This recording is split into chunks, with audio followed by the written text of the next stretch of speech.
De volta do intervalo. O petróleo fechou em alta de 2% hoje, diante de sinais renovados de que o mercado segue justo, apertado.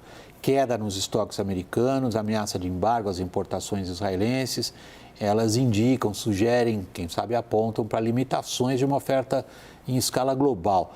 Mas o petróleo vem oscilando muito como commodity desde o início do ano. A guerra é mais um componente nessas oscilações. Thaís Herede, é a sua missão hoje, petróleo. Não, além das outras. Além das outras. Vamos lá, William. Quando a guerra estourou, no dia 7, a grande conversa ali com os analistas de mercado, os economistas, era, olha, segunda-feira, na madrugada de domingo para segunda, o petróleo vai explodir. E isso não aconteceu. O petróleo subiu, sim, né, depois da guerra, mas ele teve dias que ele caiu, que ele ficou abaixo dos $90, que já virou uma barreira importante ali de percepção, de composição de risco no preço do petróleo, para além do equilíbrio entre a oferta e a demanda. Eu separei aqui, a gente vai dividir agora com vocês na tela, uma análise feita pela StoneX, que é uma consultoria especializada na análise do comportamento de commodities em geral. E olha o dado que eles trazem, né? Entre janeiro e junho deste ano, até o final de junho, o petróleo caiu 12%, pouco mais de 12%. Entre julho e setembro, o petróleo subiu 27%. Por que isso aconteceu? Vamos trocar de tela para ver. Olha, primeira coisa, juros nos Estados Unidos, né? Essa alta de 27% foi uma estilingada no preço do petróleo por causa da expectativa de mais juros por mais tempo, um aperto financeiro, um aperto nas condições financeiras, o PIB da China. Vai crescer, não vai crescer, mais estímulo, menos estímulo. Aí sim, cortes da Arábia Saudita e da Rússia, que são, depois dos Estados Unidos, os dois maiores produtores de petróleo, cortaram 1,5 milhão de barris na produção com o compromisso de manter esse corte. Mas isso ainda antes da guerra, né? Antes da guerra, estou falando até setembro, tá? E aí chega a guerra em Israel, no dia 7 de setembro. Na próxima... Oi? 7 de outubro, desculpe. Na próxima tela, vamos entender o que aconteceu agora no mês de outubro, que é o mês da guerra. Na primeira semana de outubro, olha lá o que aconteceu, a queda, mais uma queda de 11%. Então, subiu entre julho e setembro 27% e cai na primeira semana de outubro a 11%. Até o início da guerra, havia uma expectativa de que o petróleo se acomodaria abaixo dos $90, mais perto dos 80 do que dos 90. A partir do dia 7, o dólar dispara, o petróleo dispara pouco mais de 8%. Agora, olha o que aconteceu no ano de 2023, a alta de 6,5%. Então, aqui nós temos um primeiro panorama que mostra o seguinte, sim, o preço mostrou uma mudança, subiu, mas ele não deu uma estilingada, por exemplo, quando aconteceu a guerra da Ucrânia, porque Israel não é produtor de petróleo. Esse é o grande fator determinante que fez essa mudança na relação dos preços. Pesou muito mais economia americana e economia chinesa do que a ameaça da guerra. É claro que, nesse contexto, a possibilidade da entrada do Irã, a possibilidade de embargos, ou o Irã decidir, por exemplo, fechar o Estreito de Hormuz por algum tempo, ali passam 20% da produção de petróleo, isso gera algum estresse. Mas, de novo, não foi um estresse comparado com o que vimos na guerra na Ucrânia. Nós vamos falar da situação no Brasil logo mais. Eu queria colocar o Lourival e o Daniel... Eu vou só fechar essa análise. Tem só uma última tela aqui que eu achei muito interessante na minha conversa com o Adriano Pires, que é nosso comentarista aqui, inclusive, de energia. Especialista em energia. Exatamente. Ele diz o seguinte, olha, Thaís, os preços do petróleo, se estivessem ligados aos fundamentos econômicos da economia global, deveriam estar ali perto de $80. Com a guerra, foram para 90. Aí muda o cenário se houver entrada de países produtores. Aí sim é de 100 para cima. Esse é o ponto. Qual é a probabilidade da entrada dos países produtores de algum tipo? Nós vimos de 50 anos atrás, Yom Kippur 73 quebrou o Brasil.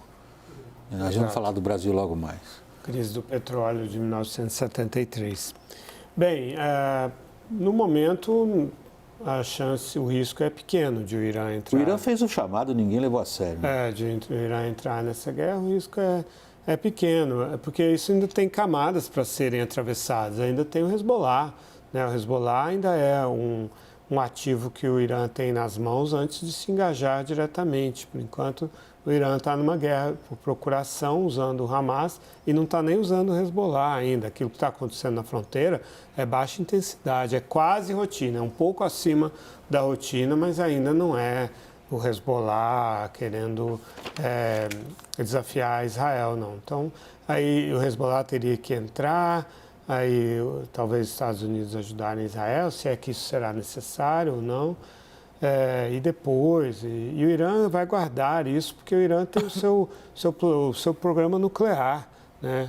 A minha leitura ainda é de que o Irã vai guardar o Hezbollah para criar esse irritante contínuo, essa ameaça contínua sobre Israel, para proteger o seu programa nuclear. Então, está longe. Mas veja que o Hezbollah, o Líbano, também não é produtor de petróleo. Então, a entrada do Hezbollah, que é um fator de risco, né, Lorival, que vocês têm colocado aqui, não é exatamente um fator de risco ligado ao comportamento do petróleo. Pode ter um estresse a mais, porque aí é um envolvimento maior do Irã, mas não uma correlação direta. Só uma coisinha, mas o que pode acontecer é apertar as sanções contra o Irã, que estão frouxas. O Irã está fornecendo petróleo para a China, e aí sim, os Estados Unidos podem tomar essa medida, apertar mais o Irã, e aí pode refletir no preço do petróleo. Tem um último ponto aqui que eu quero lembrar rápido. O Daniel me pediu a palavra. O Daniel pediu a palavra.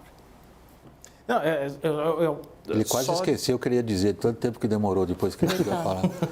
Não, eu só colocaria prós e contras na possibilidade de alta do petróleo como reflexo para a economia brasileira, né?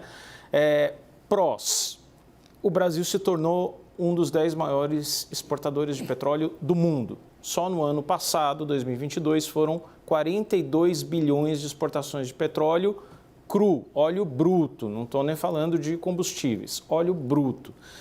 O cálculo que se tem do Banco do XP é que para cada $1 de aumento do barril de petróleo no mercado internacional durante 12 meses, o Brasil ganha 1,4 bilhão de reais em arrecadação, em royalties, nas suas participações da PPSA, da estatal PPSA, no pré-sal. Ponto negativo, ponto contra, isso cria pressão para preço interno também. E a Petrobras não está mais seguindo o PPI, a paridade internacional. Se ela absorve, ela gera menos dividendo, diminui lucros, cria um problema para a empresa. Se ela repassa, temos inflação. E no mundo rico, se você tem preços mais altos do petróleo, você tem mais dificuldade em controlar a inflação se estabilizou em níveis altos para o mundo rico, principalmente nos Estados Unidos, com juros também altos. Prolongar esse aperto monetário é sinônimo de economia cambaleante por mais tempo e aí, obviamente, o Brasil não se beneficia. Aí por último, e a última palavra é da minha. Thaís. Pronto. E nós nisso, Thaís, é isso. Como é que estamos nós na fita petróleo? Nós na fita, o Daniel acabou de descrever aqui um quadro, que é um quadro, claro, que levanta preocupação, mas a defasagem dos combustíveis no Brasil, ela está em nível absolutamente administrável para a Petrobras, né? 15% no diesel e praticamente zerada na gasolina. Há poucos dias a gasolina chegou a ficar mais cara aqui do que lá fora, ou seja, haveria espaço, inclusive, para uma redução do preço da gasolina, que é o que faz o maior impacto direto no índice de inflação. Mas se há um ambiente em que a economia vai crescer menos, porque os juros estão muito altos e os juros vão continuar altos para combater uma inflação proveniente do aumento do petróleo, isso, de alguma forma, busca um outro canal de correção dos preços, que é uma queda da demanda. Né? Então, nas contas do Bruno Serra, que é da Stonex, com quem eu conversei, a demanda este ano, ela tem um déficit a oferta, tem um déficit de 800 mil barris. No ano que vem, a projeção deles é 200 mil barris, ou seja, diminui, porque a economia mundial vai crescer menos. A China vai crescer, mas vai crescer menos do que cresceu nos últimos anos. Então, no final das contas, o preço do petróleo está respondendo muito mais a uma busca do equilíbrio entre oferta e demanda, com um pouquinho de prêmio de risco em função da guerra. Sobre a Petrobras, o Frederico Nobre, que é da Warren, que é um especialista e acompanha muito bem a Petrobras, ele lembra isso, né, que a Petrobras, apesar de não estar mais seguindo a PPI, a defasagem dos preços e essa oferta de combustíveis no Brasil, ela está ok. A Petrobras está operando com as refinarias lá no topo e está produzindo muito combustível. Então, não há, William, tudo isso para dizer o seguinte: sim, o preço do petróleo reagiu, sim, existe uma ameaça para o preço do petróleo escalar para até $100. Goldman Sachs, por exemplo, soltou um relatório dizendo que podia chegar a $150. Isso aconteceu na guerra da Ucrânia. Vai chegar a $150. JP Morgan soltou essa previsão. Chegou a 133 e voltou. Só para fechar aqui, um ponto de oferta importante para o mundo inteiro são os estoques estratégicos dos Estados Unidos, que estão no menor patamar em muitos anos. Então, o que é uma preocupação para a oferta. Mas, de novo, temos uma economia global que vai crescer menos, portanto, ajuda na demanda. O Brasil, de alguma forma, produzindo mais nas suas refinarias, está segurando a capacidade. Não há uma previsão de desabastecimento no Brasil. Então, vamos acompanhar a escalada do risco para entender se ele cresce ou não. Por enquanto, o dólar está respondendo mais aos fundamentos econômicos do que aos políticos. O petróleo. Você falou o petróleo. Dólar. Eu falei o dólar? O dólar. Eu estou com dólar na cabeça. Não, tudo dá para entender. Mas era o petróleo. Thaís, obrigado, querida. Boa noite. Daniel Hittner, meu obrigado a você aí em Brasília. Boa noite. E especialmente a você, Lorival. Incansável, Lorival. Pode dormir agora, hein, Lorival? Eu vou tentar. Até amanhã. William, posso dar um recado? Qual? Eu vou para a Argentina amanhã. A partir de amanhã eu vou participar do WW aqui, daqui não, lá de Buenos Aires, porque a CNN vai fazer uma cobertura especial das eleições do domingo. Então, a partir de amanhã, você vai sentir minha falta aqui do seu ladinho, mas eu vou estar, assim, ó, do ladinho do Daniel no telão. Que inveja. Buenos Aires, minha querida. Buenos Aires, minha querida. Boa noite, pessoal. O WW de hoje fica por aqui.